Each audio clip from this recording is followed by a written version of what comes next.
We should take the stage and own it and really not be afraid to express what we need to express in order to get across the message, to make an impact.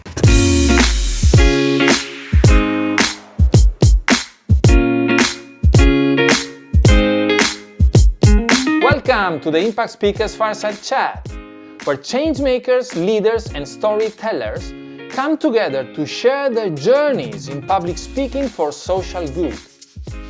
Whether you're an aspiring speaker, non-profit leader or social entrepreneur, this is your space to learn, grow and make your voice heard. Join the community and get inspired to speak with purpose. Okay, welcome to the Impact Speakers podcast. This is the first episode. And we have with us Dr. Laura Sommer. I'll ask her about her story in a minute. This series is a series that I wanted to run with people who have something to say about speaking in public, either because they are public speakers or because they have some interesting insights in speaking in public. And I think that Dr. Laura, can I call you Laura, by the way? Yeah, sure, just call me Laura, Okay. no problem. So that Laura has something very, very interesting to discuss with us. So let me introduce you, Dr. Laura Sommer. If you want to say something about yourself to our audience. Yeah, hi, Leonardo. Thanks for having me on this podcast. And I'm really happy to speak today with you about, the ethics of impact speaking and why we should take the stage and own it and really not be afraid to express what we need to express in order to get across the message, to make an impact. Because what I see often is that people are worried that they are not, they're trying to make a big of an impact as they can, and at the same time they're trying to be very ethical about what they're saying. And so we can be ethical and still make an impact if we are, taking the psychology of the audience into consideration. Fantastic. So you already gave an overview of what we are going to talk, and thank you very much. Probably the first question for you would be, Dr. Laura Sommer, what is your specialty? What is your specialization? So I'm a behavioral scientist and environmental psychologist. My PhD is in environmental psychology. And so basically I've been working the last 15, 20 years on the topic of why do we know that climate change is happening and not act on it? And all of you know the environmental topics that are connected to climate change. So not just climate change, but sustainability topics how can we get people to reduce the plastic consumption, or how can we get people to shift to a more planet-friendly diet, or how can we get people to do whatever we need them to do in order to achieve the green transformation. And so that's my expertise. How do we get people there? And part of that is how do we communicate around that topic? Because, when we talk about climate change or sustainability, people are fed up to hear about it. They don't want to hear another, story about how guilty they should feel. They don't want to hear anymore how, they should be worried about climate change and about all of those problems that are going to hit the fan very soon. And so there are ways, if we take the psychology into consideration, that we can speak to our audience and not hit a lot of psychological barriers, but keep them open, keep them interested, and speak to them where they are and not where we want them to be. And that's basically what I do with the communications part of my business. Right. So it's a behavioral matter. You're a behavioral scientist, and behavior has two different aspects. We want to change the behavior of the audience to be more possibly closer to climate and being more aware of climate, acting on it. And on the other side is what is our behavior and how we use this. Because behavioral science is great because tells you, well, I'm probably oversimplifying from a non-expert perspective. Knowing how people react to certain inputs is important to being able to guide them. Now, the first question that came to me when I've been thinking of, so behavioral science is great because you can really guide people in a certain direction, but on the other side, we as ethical leaders, we don't want to cheat people into doing something. So it's how we can keep our ethical stance when we talk to people and want to change their behavior. Yeah, so I have a pretty clear opinion on that, with meaning that there's the illusion, or that's one of Richard Thaler, the guy who basically was building one of the cornerstones of behavioral science and nudging, the concept of nudging. He said that there's this misconception that we cannot not influence people. So whenever we communicate, whenever we speak, whenever we're trying to bring a topic across, we will always influence people, right? So if we are afraid of manipulating people, if we are afraid of nudging people too hard in a certain direction, on the other hand, there's no way that we can communicate and not nudge people to convince people of the stance that we're taking, right? The whole point of communicating is that we're trying to convince people of something that is of meaning and of value. And if we have that check, okay, I want to influence people, that's the whole goal of this, then we can also say, okay, I can do this in the best way possible in order to empower them to make good decisions for themselves. And so psychologically, the people that we're speaking to, they have certain kinds of barriers that are standing in their way, structural or motivational, in order to overcome them to get to the behavior that we want them to come. And so this behavioral approach to communication, the only thing that it does, it basically looks at who's the audience, how are we speaking to that audience, what barriers are standing in their way, and what motivates them in order to really get to the behavior that we want to see in them. And then it only basically aligns the storyline to those motivations and barriers. You basically put yourself in the shoes of your audience instead of trying to tell your story from your point of view, and that makes it more effective. Yeah, that's great.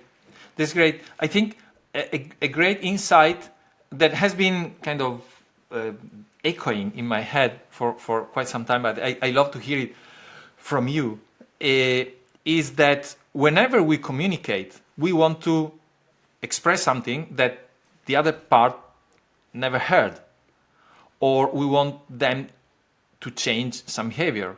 We have some objective. Whenever we communicate, we want to achieve something with the other person. And that's perfectly normal. That's the essence of communication. So this is one insight, and I love it. And then the other is communicating. Well, in itself, I think is a sort of manipulation, but a natural manipulation. I manipulate your mind so that you understand what I'm trying to tell you, and that's perfectly fine. So I hear probably that behavioral science helps us to achieve this, and we can choose to achieve it in an ethical way, or we could also leverage it and be unethical, like maybe marketing does sometimes, when it leverages fear of missing out and any other kind of fears that we know we have, and then we leverage these.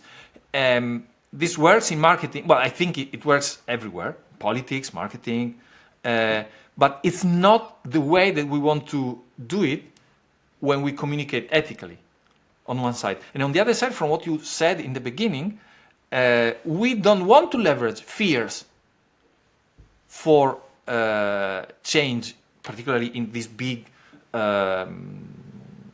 issues like climate, because fear, if on small things, is a good way of getting people to do things, but for big things is a way to get people stay away, because I don't even want to think of it because I don't want to be afraid of it. So how is this? Do I see it correctly? Do I understand correctly what you're saying? or do you want to? Yeah, for me, you are bringing up two aspects here. So on the one hand, you have the emotions. So basically, people are trying. Let's say you're an impact speaker, and you're trying to speak to the emotions of your audience because you think this is a way to, engage them. And it definitely is, like, speaking to people's emotions and making them, relate to whatever you're talking about emotionally is a great way to get their attention, to cut through all of the noise that is around us. So I can understand why people would want to, tell stories of how bad climate change is going to be or how huge the plastic pollution is or whatever. But if you trigger certain emotions, like anxiety and fear and worry, that people feel that they can't cope with the problems, right? So they don't have self-efficacy in the sense that they don't feel like I can do something about this. And if they don't have the feeling that they can do something about it, then instead of making it more relatable, what you're doing by triggering fear and guilt and shame is you're basically making your audience shut down instead of really grabbing their attention. They might just scroll faster if they see some doomsday topic instead of that they're actually going to pause for a second and pay attention to what you want to say. So yes, emotions are really powerful triggers, and it is great if you engage them in a meaningful way, in a good way, but you need to be aware that if you make people afraid and anxious, then you're going to achieve the opposite. So you need to find another way to relate to people's emotions than over fear and anxieties. That doesn't work. And I wrote an article about that on LinkedIn as well that I can, share with you, which is looking into different kinds of emotions, what emotions are helpful, what emotions are not so helpful with respect to climate change communication. That can also, be related to other societal topics. I'm not just talking about climate change here. And then the other part that you were mentioning here is the little nudges, right? The fear of missing out, the loss aversion, do this now or you will miss your chance. These are little behavioral science techniques that get people to do a certain kind of thing. And yes, they are being used in marketing in order to be manipulative, in order to get people to buy something that they don't actually need.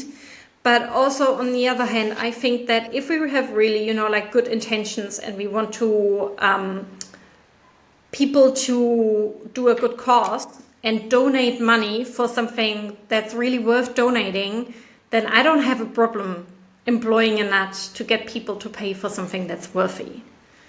So Right. Yeah. That's basically my point of view on this. Yes. But it makes sense. It could be urgency is the urgency of saving that particular situation or sorting out that particular issue, and we have just little time. And actually, we see that it's used badly in those scams about the child that needs billions to go to the hospital or these kind of things.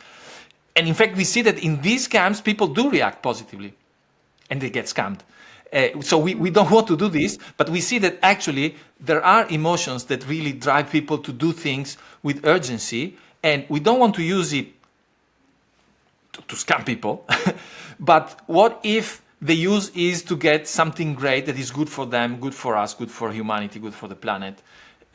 So it makes sense, and I understand your point of view. Earlier you mentioned an article that you wrote. We will send the audience to read it. But I mean, for me, a question is, which emotions should we elicit in our audience that will keep them, you mentioned the word self-efficacy, will keep them in charge of taking the next step, and I want to do something, rather than, oh, no, it's too big, I don't want it. Okay, that's a difficult question, because like emotions cannot be, it's not like a lever you pull it and then it's gonna work and that behavior is gonna fall out, because there's lots of people are difficult. I mean, I think that's a positive thing about humans. We're not like mechanistic, right? We have a lot of diversity in the way we react, in the way we behave. That's a good thing. So I'm sorry, I can't really help with that. For example, like hope. You could say hope is a great thing. I want to make people feel hopeful about that there's something that they can do, and it's not all lost yet. But hope there's a good hope where people feel, now I want to do something because I want to be part of that positive change. And then there's negative hope, in which people just lay back and say like, oh, good, somebody else is going to fix this. So I have nothing to do right here for me.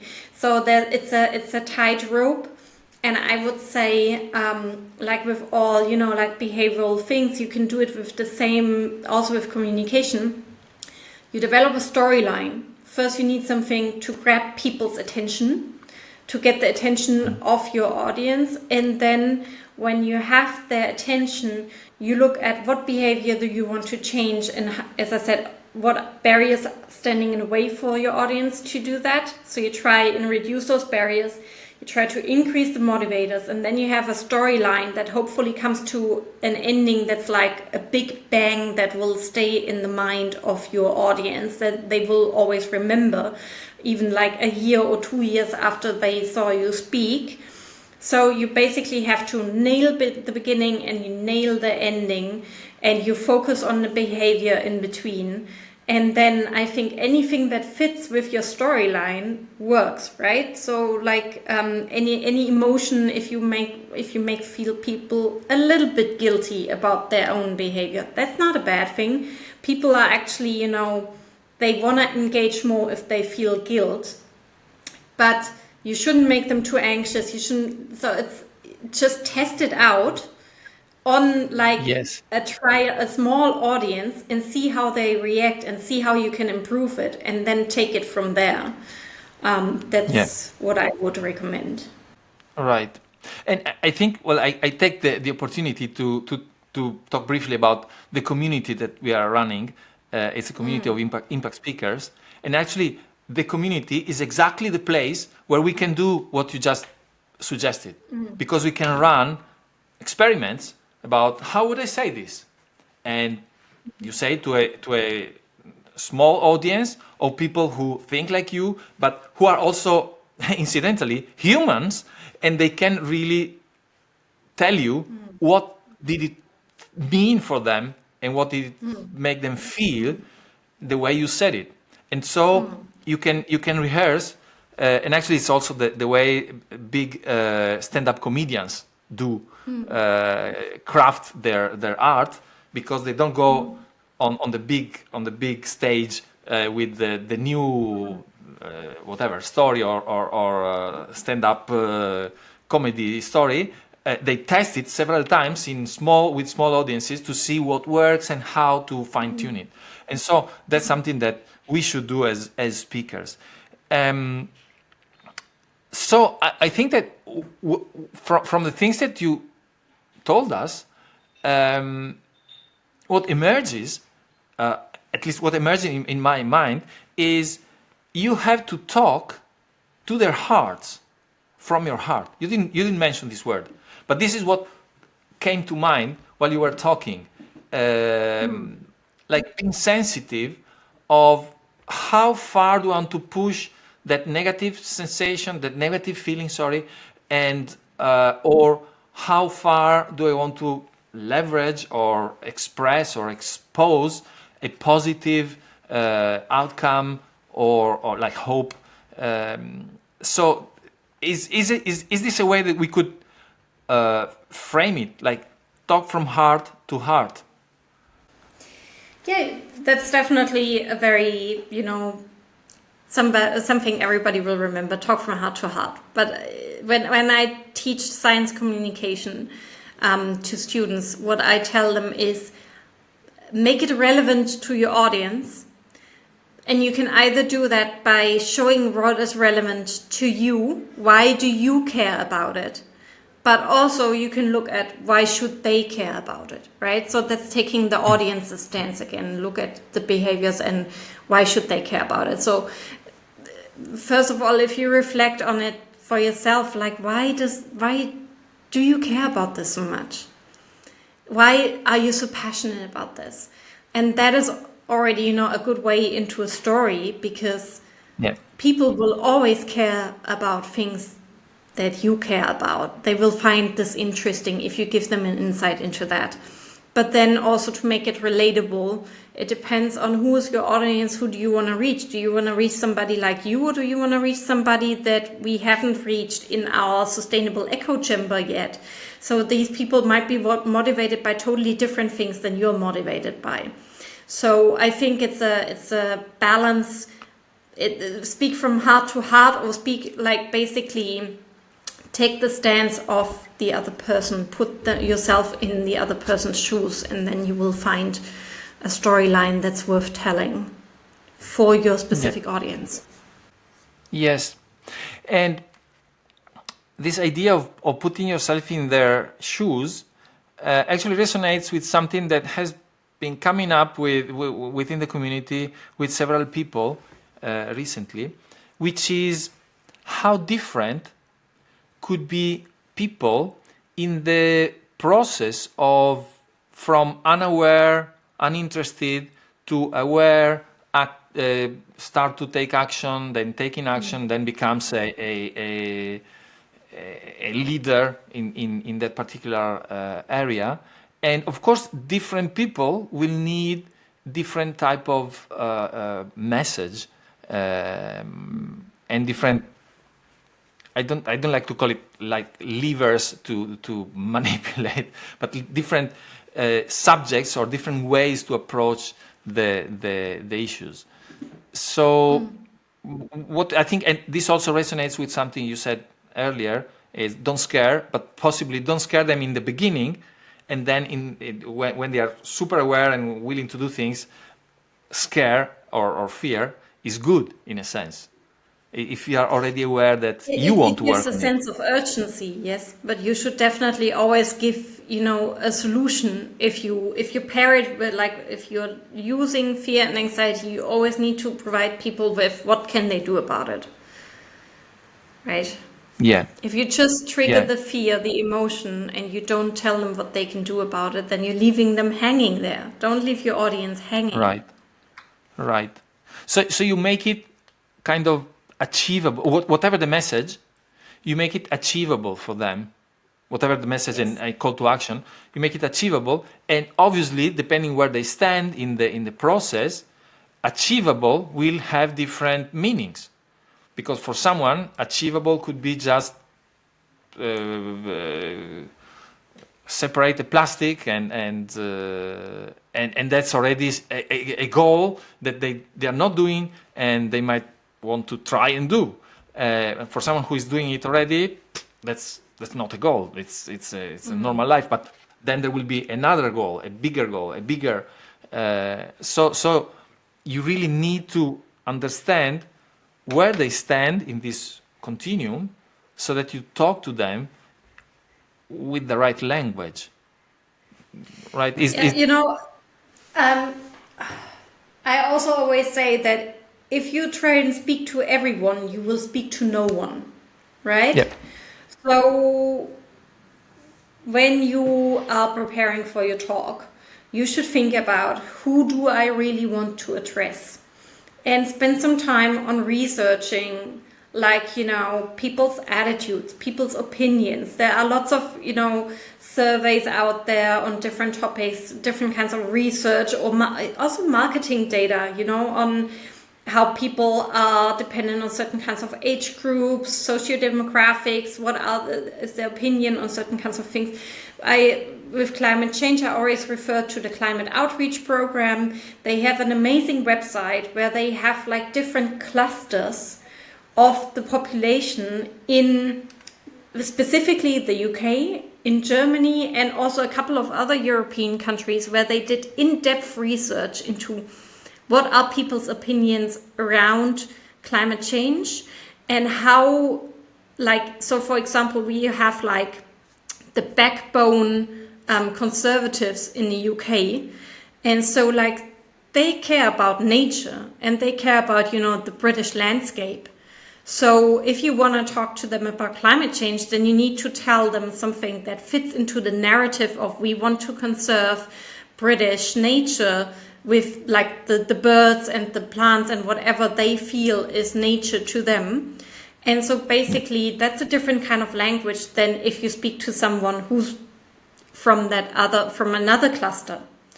And so I would really encourage people to think first, who do you want to speak to, and ideally create a persona of who is that person, what does that person care about, what are their values, what is like a pain point that this person is having with respect to your topic, and then try and go around that pain point by basically reducing the barriers and increasing the motivations again.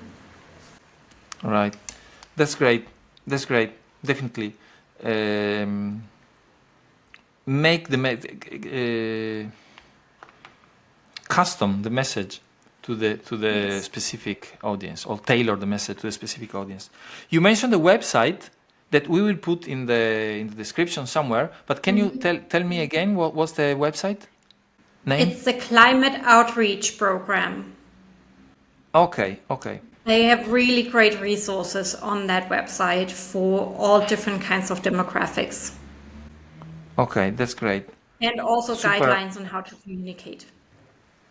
Yeah. Oh wow. Well, we'll definitely check it, and maybe we do something about this in the community and outside. So now it's we've spoken about the audience, the message, how we tailor the message to the audience, but then there is one important element, which is yourself, right? You're the loudspeaker for whatever you want to communicate. So how do you see this? Is there anything about how you should be on stage to relate more with the audience, or to be the right messenger, or different from a robot possibly?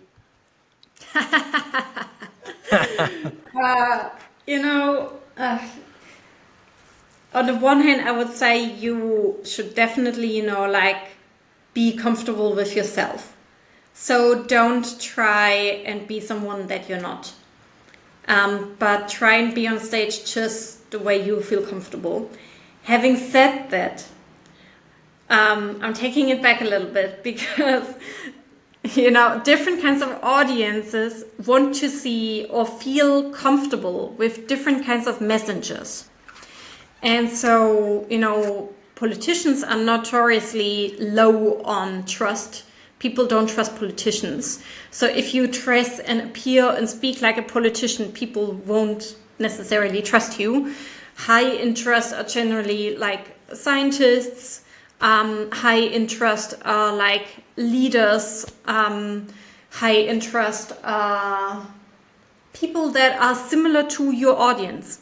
So if you want to speak, if I would try and speak to an audience that I'm not very comfortable with, so let's say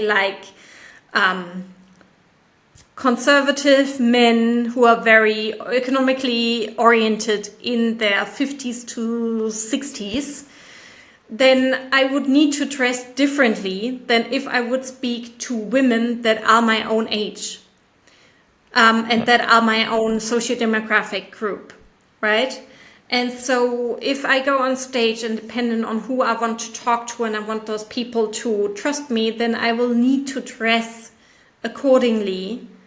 And still keeping in mind, I shouldn't feel uncomfortable. I shouldn't wear like a suit or a dress or something that I constantly feel like I need to change something or it's not, I just don't feel right. So you need to find a balance of like, how can you dress in a way that your audience will find you relatable and at the same time be you. And I the first impression counts, right? In that aspect. And that's very important. We're visual beings. They will have made up their mind before you have even said a word. So it is worth it to invest in a certain kind of outfit and a certain kind of appearance before you give your talk. Right. And this goes again on the same lines of being aware of how I want to get my message across versus manipulating. So in a sense, we are manipulating because we want to look like them and they will feel more attracted by us. But at the same time, we don't want to manipulate this into faking that we are like them. We just show, and I think that that's totally fair. We just show that we respect their particular social standards. And social standards, wear jacket and tie. Okay, I will wear jacket and tie. That's fine. It's their social standard. With that, but and then what you said, it's super interesting. Don't feel fake. So you don't have to act as if you are one of them. Whoever it is. I mean, whoever is the group that you're talking to. And obviously, it's easier to talk to a group that is exactly made of people like you. But sometimes I guess it's interesting. The work of the impact leader is to change people who are not like us. Otherwise, it's super easy. There's no need for it. It's the hardest part. I always encourage my students or my workshop participants to look at a target audience that they're not comfortable with, that they wouldn't speak to otherwise. And I can feel the resistance, everybody's shying away from it. I'm shying away from it too. But in the end, that's the people that we need to talk to. That's the people that we need to win over, right? So it is worth putting ourselves in the shoes and taking that stance. And I think you made I would say a classical example of talking to a certain audience that is unfortunately, historically, at least recently, historically, is the dominant type of profile of audience, those who decide, blah, blah, blah. And that's great. We need to talk to these people, and these are so entrenched in their position because everything looks fine. Yeah, we're great. But we can also talk to their heart again. We can. Someone said recently. I spoke with someone who said that we have to assume that people are good inside, even if whatever they misbehave or whatever. But this kind of brought to my mind the opposite, which might be an issue for someone like me. I would like to talk to people like 20 years old. Whoa, that's super difficult. Because what should I do? Should I dress like them, baggy jeans or whatever, a hoodie, and then go like this, and they will just laugh at me. So again, it's a matter of respecting what they are, but probably I wouldn't go with a suit and tie. But I think, what about that target audience? how do you can you talk to these to the very young generations?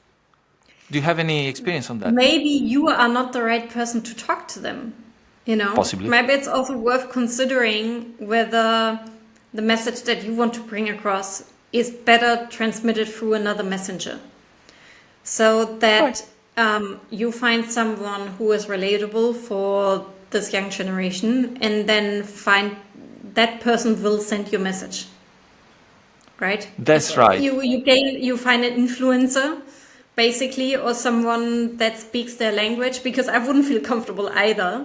And I also don't know how young people speak. I just try to go on TikTok because I'm a communicator, but I'm also still learning in aspects, and one aspect is social media and like TikTok, which I don't feel comfortable with. I still don't, but I'm also putting myself out there in order to just give it a go and see how it works, whatever. But maybe it's about learning and trying it out, and then you will find a feeling for it and not be afraid of it, to be vulnerable and learn.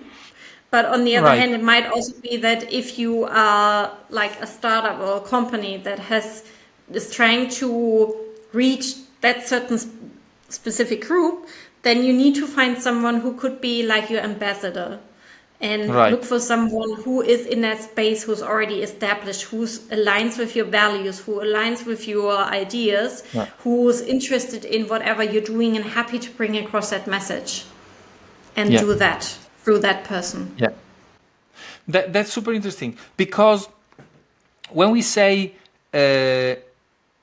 before you go on stage, you need to know what you want to say. And so what is the message? What is the call to action? Somehow we kind of implied this. And when I coach my speakers, I say, but before that, you need to know your audience, who you're going to talk to, in which context. But we have gone so much deeper into this, because it's know your audience and shape your message. That was the first level. But then know your audience and shape your presence, like how you wear, how you move, how you speak. But then there is even one more layer. There is know the audience and really provide the right messenger that might not be you. That's so, and these stuck they stuck. How do you say? Stuck over On top one of over each the other. Yeah. And that's really everything is communication. Also deciding who is going to be the messenger. That's super interesting. One aspect I also bring into play here is being humble, in the sense that you shouldn't expect someone to change their mind with one time that you're speaking or that you're communicating to them. It's unlikely to do that. And as soon as, at least for me, as soon as I'm being humble about this, that it's also not my responsibility to, to change the world in one go. And when I put those responsibilities down and I'm humble, then I also, I'm much less stressed about it. I'm much less nervous about it, and I can speak much more freely and be, just the way I am, and also just enjoy what I'm doing, enjoy the speaking, enjoy the talking. Like I'm doing this with you right here, right now. The more I think about it, the more it's like we're just having a conversation here, and I'm enjoying it. And the more I'm enjoying it, I'm pretty sure, that the audience will enjoy it as well. So, that's an internal stance of reflection that you can take in order to just lower the barriers for yourself. Yes. Yeah. That, again, super interesting. Be humble. Don't expect to change their minds in one go. And actually, this is related to what is the call to action. So give them something that they can achieve rather than something that is unbearable Yeah. and that we just shy them away. So this is one, and this is the content. So don't expect to sort out everything in one go, but do nudge them to take the minimum action that they can take without feeling like pressure, without feeling any resistance. And this is one. But much like, well, for me, it's much more like beautiful. For me, it's because I never thought of it. This allows you to have a different mindset when you are on stage. And that's beautiful because it relieves you of the pressure that you might be putting on yourself of, oh yeah, I have to make it great and I have to get this and this and this. And then no, you just have that tiny result that might be not even tiny depending on the audience. And your task is to get that message across in the best way possible. Is not to see them change. You hope that they will change, but your task is to put that message across in a way that most likely will have some percentage of them change. Them meaning the audience. How do you see it? Does it relate to what you're saying? Yes, that's right. It's a bit counterintuitive, right? On the one hand, you want to achieve something, and on the other hand, it's like, relax, it doesn't matter that much. But it's not either or, it's both. Like, you're trying to achieve something and bring a message across in the best way to remove the barriers and to give them a call to action that people can directly walk out and do them. You want to inspire them. And I think people can be inspiring if they are being their real selves, if they are being, very passionate about something. And at the same time, you can be passionate and you can be your real self and keep in mind who is your audience and what you want to bring across. And by putting all of those things together and having a community like yours where you can try it out, see how it works, run it a couple of times, adjust it, I think that, reduces the risk associated to it. And then you can just enjoy it and give your best, and whatever will happen, will happen. Yeah. I think it's a great, I would say, closing message. Don't stress out. We are here to change the world, and we can do it if we don't stress out. Because if we stress out, we just burn out, and we won't get anywhere. Look, I wanted to also ask you a couple of questions about your experience, your work, what you do. Do you have any project that you want to share with us? I've heard something about winters. Yes, that was just an example of like an NGO that I did a climate communication workshop with. They're called Protect Our Winters, and they are basically, athletes that are skiing, snowboarding, hiking, climbing, like being really professional athletes that can see how the mountains are changing, how nature is changing with every winter, with every season, with every, avalanche coming down, with every rock slide, how whatever brought them to the sport, the connection with nature is disappearing and is being changed by climate change. And so they are standing in this conflict of wanting to continue their sports and at the same time seeing how climate change is destroying it. And so they are raising awareness for climate change among the sports and community. And they wanted to know how to better, how to basically gain more followers, gain more sports people, athletes to join them, but also at the same time how to raise awareness for what they're doing and be imperfect advocates. So like, it's difficult to be an athlete and to travel to Canada, to Switzerland, to, all different kinds of places where you can do winter sports and that being your profession. And at the same time saying like, look, we need to take care of climate change. There's a discord. But Yeah. to bring that in alignment and say, like, I can be an ambassador of Protect Our Winters. I can carry that story and raise awareness for it, and at the same time still love my sports and keep my professional life. There are other things that I can do and like the impact that I can have.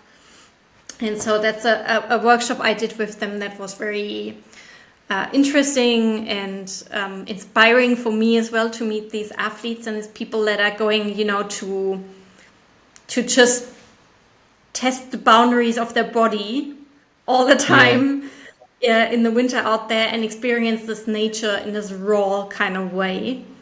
And I was very happy that I could do that workshop with them. But generally, that's that was an impactful workshop for me. Yeah, that's very interesting.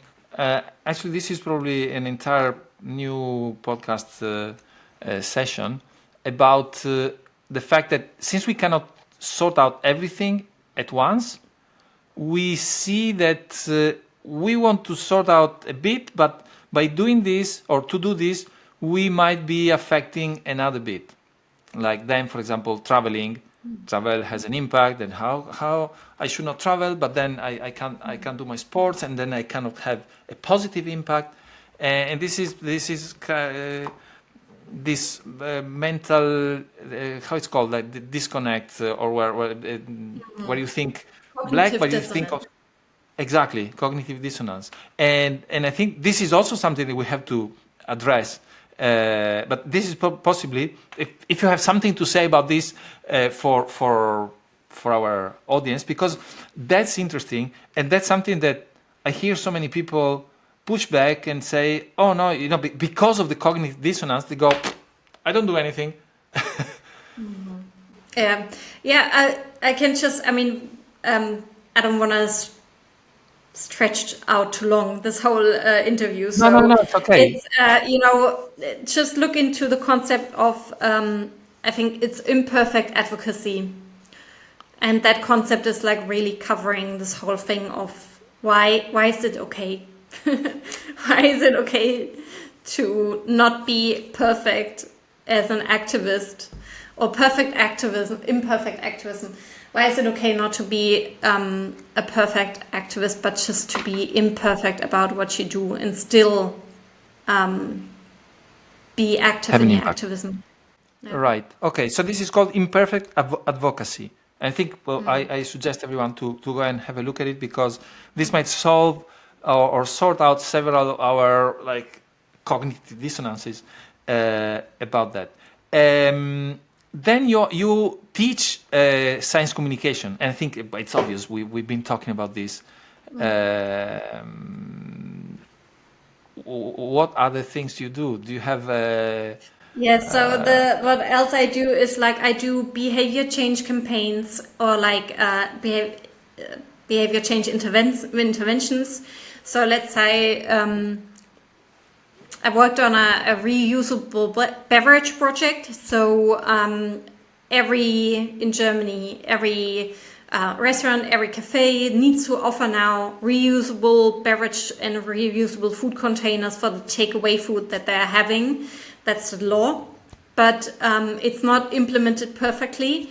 So I was called to develop interventions, nudges that are supposed to increase the demand, so that people go to the restaurants, go to the cafes and say please, I want my coffee to be in this reusable cup. And I developed interventions and nudges at the point of sale that are supposed to push people to say yes to the reusable containers and to bring their own reusable containers, and to reduce all of this to-go, cup containers madness that we have. That's just incredibly horrible for the environment. And one of the interventions that we developed together with, IKEA tested it, Burger King was part of it, then some other kinds of bakery chains in Germany, they tested these interventions and looked at what worked and what didn't work in the field. Because theoretically speaking, there's lots of things that have been already examined. I looked at, the literature. What does psychological research solid research tell us what works in that aspect. And then I looked at how can this be implemented in the context that we have here for these like different kinds of brands in Germany. And then they tested it and looked at what worked in the end in order to be able to roll it out on a big scale. And what worked was that if you give people the reusable container as the standard, as the default option, and you don't just push it in the hand and say like, there you go, now you have to use this and bring it back and do whatever with it, that leads to a lot of, like reactance. But if you say, look, do you want this in this normal cup here, the reusable one, or do you want to, have the traditional one, the traditional plastic one?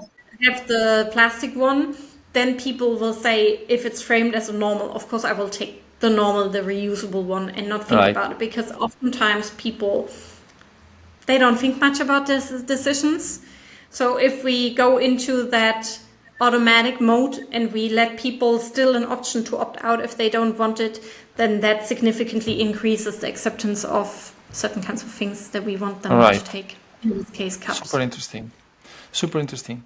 And just to close, do you have anything during courses, training, coaching that might be interesting for our audience? Of course, science communication, climate change communication workshops. And I guess if you wanted to look more closely into like, if you are an NGO, a startup, or a business with like green products and you want to increase your conversion, you want your employees to do a certain kind of task, you want your customers to do something, and you somehow don't get them to do that, feel free to reach out and we'll do a behavioral analysis, and I'm happy to help out with that. Cool, fantastic. So we'll put also the link for this somewhere around here. And I think it was great, a great half an hour, more than half an hour. Really pleasure to have you and discuss about this. Is always for me it's beautiful because it's at the intersection between communication, which is a very human activity, and it's beautiful to communicate, to talk to people, to be with friends, and this is beautiful, and this is what makes us humans. And sustainability, climate, social issues that are something that allows us to possibly feel that we are here for something bigger than ourselves. So it's been a pleasure talking with you, and thank you for all your insights, Laura, and see you soon. Thank you, Laura. Bye. Bye-bye. Thanks for tuning in to this episode of the Impact Speakers Fireside Chat. If you're inspired by what you heard today, don't forget to subscribe to the channel and join our community of changemakers, leaders, and speakers who are making an impact. We'd love to have you with us for the next episode, where we will dive again deep into the power of public speaking for social good. Until then, keep speaking with purpose and inspiring action.